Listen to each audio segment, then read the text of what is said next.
Hello guys, welcome back to another video. And today we'll be going over why the Nintendo 64 was such a big deal back then. So, first let's look at the controller. Now you're probably wondering how the frick is this revolutionary? It's got a freaking third shoulder with one thing on it. An analog stick. But what made this so revolutionary was one of the first right next to the PlayStation controller. It was one of the first controllers to have an analog stick.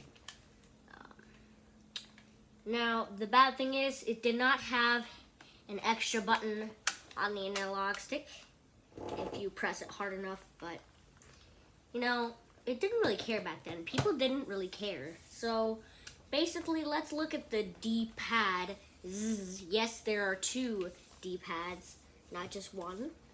And the A and B buttons and the start button. And also, we're also going to be taking a look at the console because, I mean, that's basically the main part of it.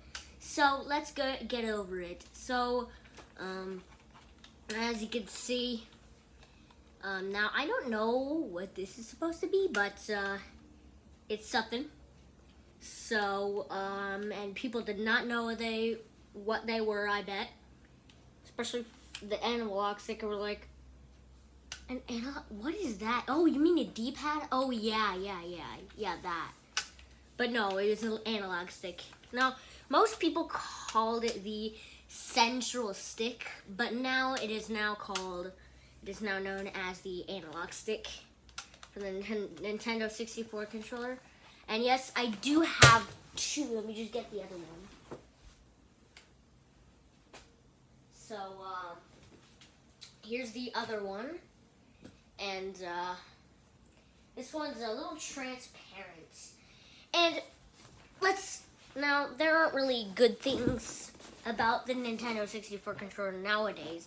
Because people, they don't really care about it anymore because it just looks like a piece of crap because the design was unique and there were like many ways you could hold it. You could either hold it like this, like the normal people play it, or like this in 007, or like this in basically every other game like Ocarina of Time. So yeah, it was pretty revolutionary. And it had one of the first shoulder buttons. Wait, no.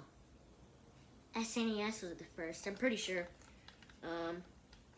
Not only that, let's just go and move on to the actual console.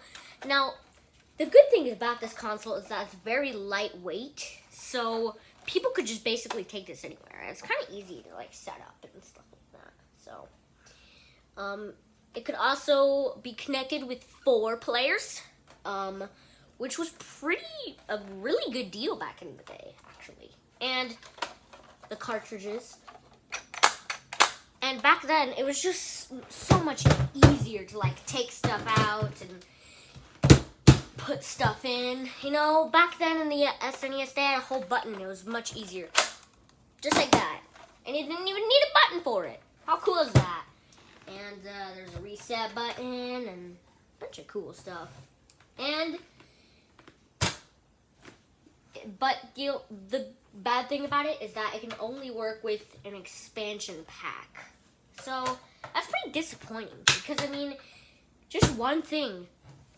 And imagine getting scammed for this. You just lose all your money on actually getting the actual console, but then they forgot to give you the expansion pack.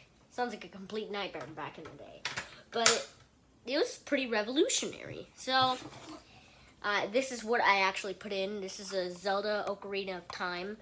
My mom and her sister used to play it with this a bunch. And the bad thing is it wasn't backwards compatible. Which, I gotta say, that kind of sucks. Because the SNES was so popular. And the Nintendo 64 was popular enough, it could have beaten the PlayStation. But no.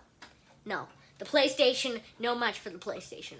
Because it was just so different, and the controller was largely based, actually, fun fact, I'm not sure if most of you know this by now, but in case you don't, Nintendo actually tried partnering with Sony to create the Nintendo PlayStation, but actually failed.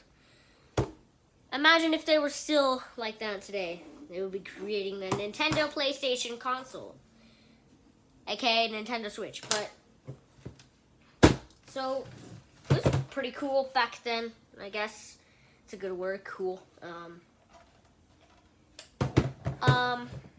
So it was really popular. Let's go back to the controller. There was just so many ways you could play it. And also, what kind of analog stick is this? But the bad thing about this controller is that the analog stick, if your hands are greasy enough, I just ate some Cheetos, so I have Cheeto finger everywhere. And if you're greasy, chances are your finger might slip from the analog stick. But I mean, they didn't really know better back then, so. And it's pretty weird. It was pretty weird back in the day holding it. I mean, it's pretty weird now holding a console with no rear shoulder button like you see today, like the R2 and R3. But there were actually 2 D-pads. Now, I'm not sure if this is considered a D-pad. It just has arrows on it, so I don't know. But the D-pad, that's pretty revolutionary. Okay. And there's a start button. You didn't really use it in games, so it's pretty much useless. But only to, like, start the game, of course. That's what it's called, the start button. But there's the A and B buttons. And this design, I freaking hate it. Now,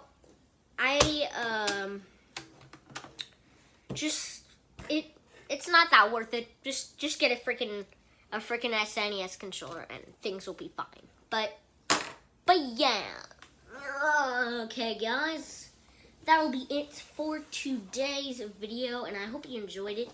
If you did, smash that like button right in my face. Right in my face. So, I will see you guys next time. Like and subscribe, comment, and share this with your friends. Maybe you can put your opinions down below, but nothing gets political around here, okay? This is Thunder Plush Film Tech Review Show. So yeah, guys, without further ado, I should get going. I've got some people to greet. So yeah, goodbye. And I'll see you guys in the next one. Goodbye. What the frick? Goodbye.